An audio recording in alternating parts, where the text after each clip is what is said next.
پس در آمد زود بوتیمار پیش، گفت ای مرغان من و تیمار خویش. بر لب دریاست خوشتر جای من، نشنود هرگز کسی آوای من. از کمازاری من هرگز دمی، کس نیازارد ز من در عالمی.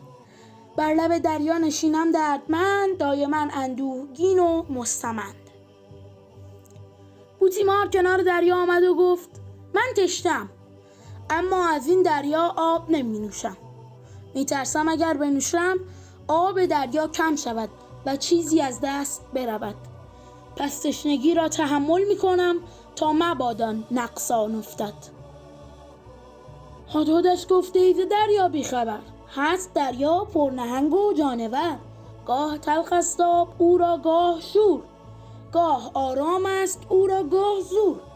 منقلب چیز است و ناپاینده هم، گه شونده گاه بازآینده هم.